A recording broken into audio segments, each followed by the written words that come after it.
Good morning, students. Welcome to online class of social science. Today, we will study history chapter 9 called The Making of the National Movement, page number 112.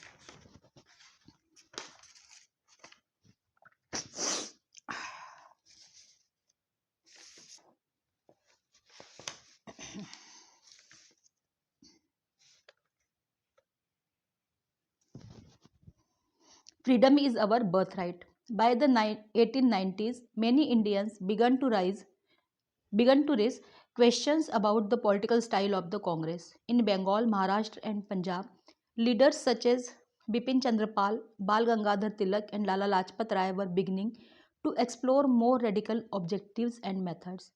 They criticized the moderates for their politics of prayers and emphasized the importance of self reliance and constructive work. They argued that people must rely on their own strength, not on the good intention of the government. People must fight for Swaraj. Tilak raised the slogan, Freedom is my birthright and I shall have it.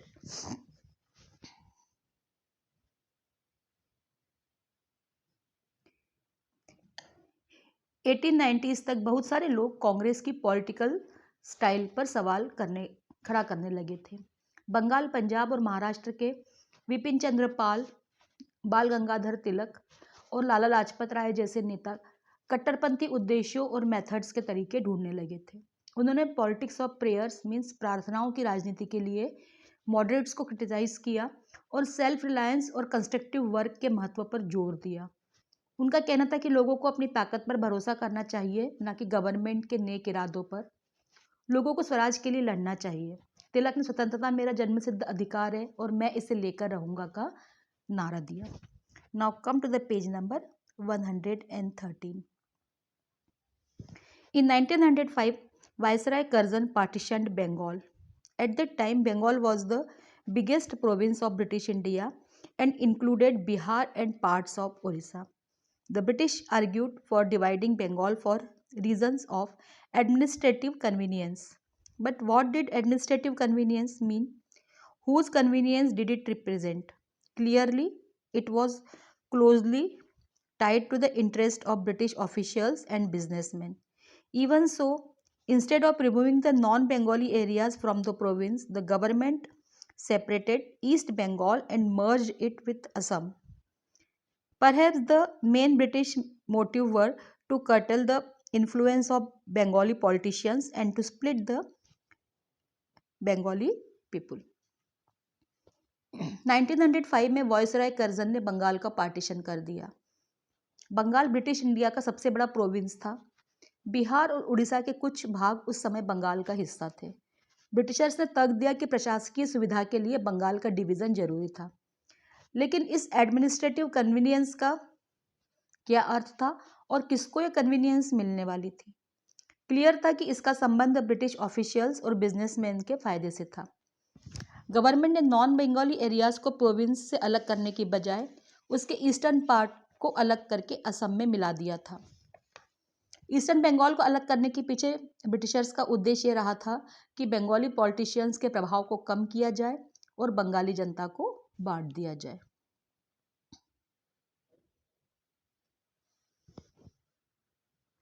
The partition of Bengal infuriated people all over India. All sections of the Congress, the moderates and the radicals, as they may be called, opposed it. Large public meetings and demonstrations were organized and novel methods of mass protest developed. The struggle that unfolded come to be known as the Swadeshi movement, strongest in Bengal but with echoes elsewhere too. In deltaic Andhra, for instance, it was known as the Vande Mataram movement. Bengal के partition से देश भर में गुस्से की लहर फैल गई। मॉडरेट्स और रेडिकल्स, कांग्रेस के सभी सेक्शंस ने इस पार्टीशन का विरोध किया।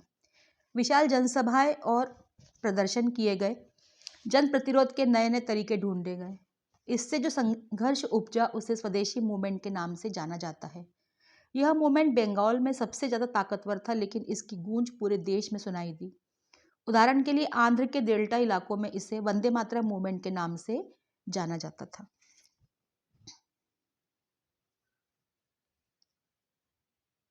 Now come to the page number 114. The Swadeshi movement sought to oppose British rule and encourage the ideas of self-help, Swadeshi enterprise, national education and use of Indian languages. To fight for Swaraj, the radicals advocated mass mobilization and boycott of British institutions and goods. Some individuals also began to suggest that revolutionary violence would be necessary to overthrow British rule.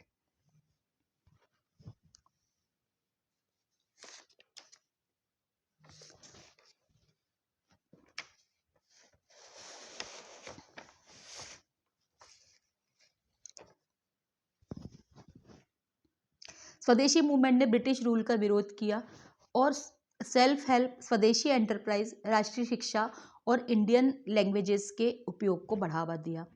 Swaraj के लिए radicals ने public को इकट्ठा करने और British institutes और वस्तुओं के बायकॉट पर जोर दिया। कुछ लोग ब्रिटिश रूल को उखाड़ फेंकने के लिए रिवॉल्यूशनरी वायलेंस को जरूरी मानते थे।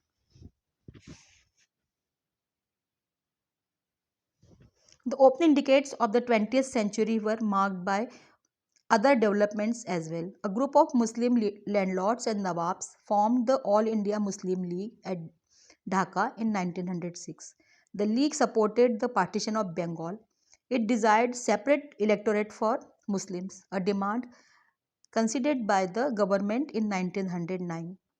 Some seats in the council were now reserved for Muslims who would be elected by Muslim voters. This tempted politicians to gather a following by distributing favor to their own religious groups. Meanwhile, the Congress split in 1907. The moderates were opposed to the use of boycott. They felt that it involved the use of force. After the split, the Congress came to be dominated by the moderates with Tilak's followers functioning from outside. The two groups reunited in December 1915. Next year, the Congress and the Muslim League signed the historic Lucknow Pact and decided to work together for representative government in the country. इसी बीच 1907 में कांग्रेस में विभाजन हो गया। Moderates boycott का विरोध कर रहे थे। उनका कहना था कि इसमें बल प्रयोग की जरूरत होती है जो ठीक नहीं है। इसके बाद कांग्रेस में मॉडरेट्स का प्रभाव बढ़ गया। तिलक और उनके फॉलोअर्स बाहर से काम करने लगे। दोनों ग्रुप्स दिसंबर 1915 में फिर एक हो गए। नेक्स्ट ईयर कांग्रेस और मुस्लिम लीग के बीच ऐतिहासिक लखनऊ समझौता हुआ और दोनों ने देश में रिप्रेजेंटेटिव गवर्नमेंट के गठन के लिए मिलकर काम करने का फैसला किया।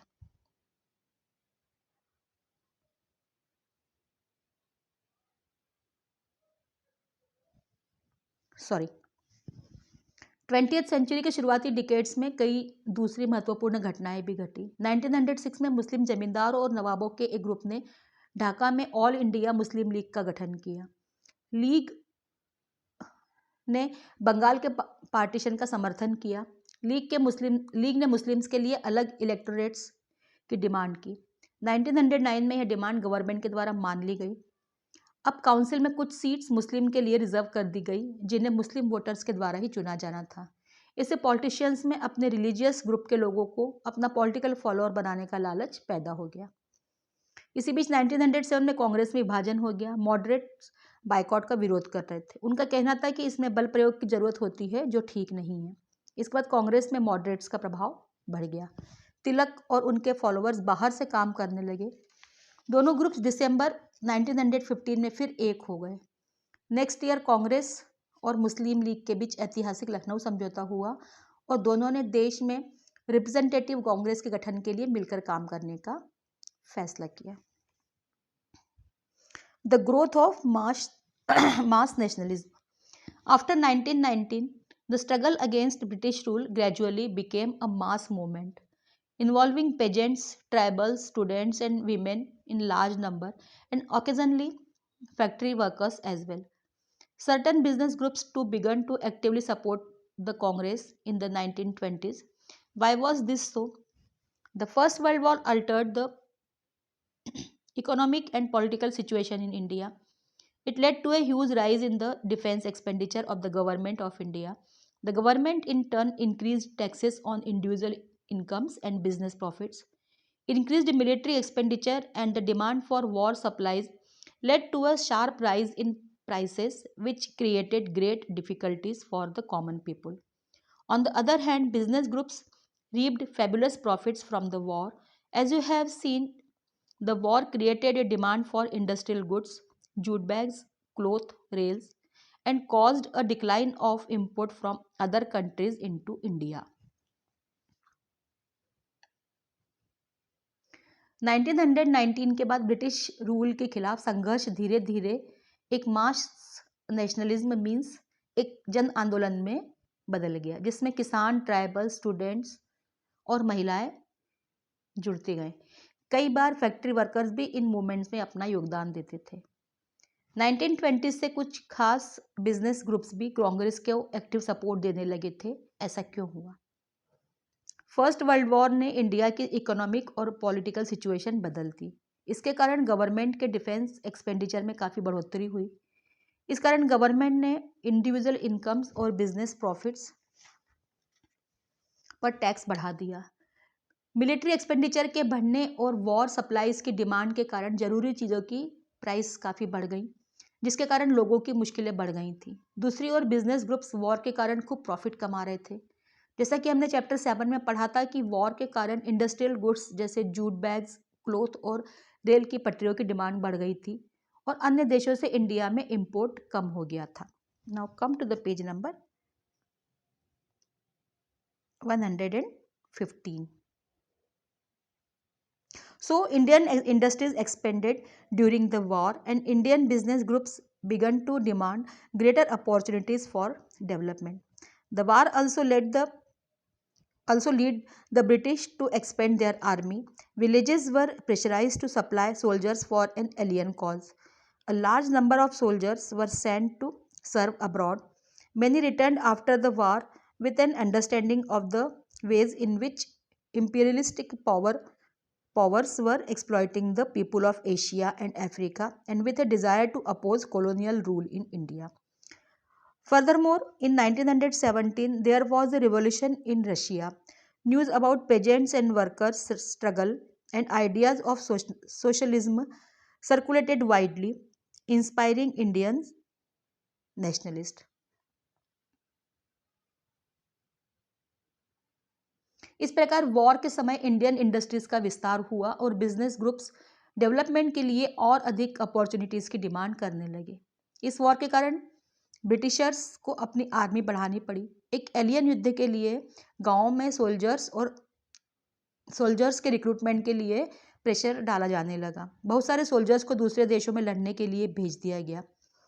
इसमें से कई सारे वॉर समाप्त होने के बाद इसमें से कई सारे सोल्जर्स यह समझदारी लेकर लौटे कि इम्पेरियलिस्टिक पावर्स एशिया और अफ्रीका लोगों का शोषण कर रही है और इस कारण सिपाही भी कॉलोनियल रूल का विरोध करने लगे।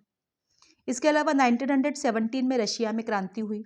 किसानों और मजदूरों के संघर्ष का समाचार और समाजवादी विचार बड़े पैमाने पर फैलने लगे, जिससे इंडियन नेशनलिस्ट को नई प्रेरणा मिली।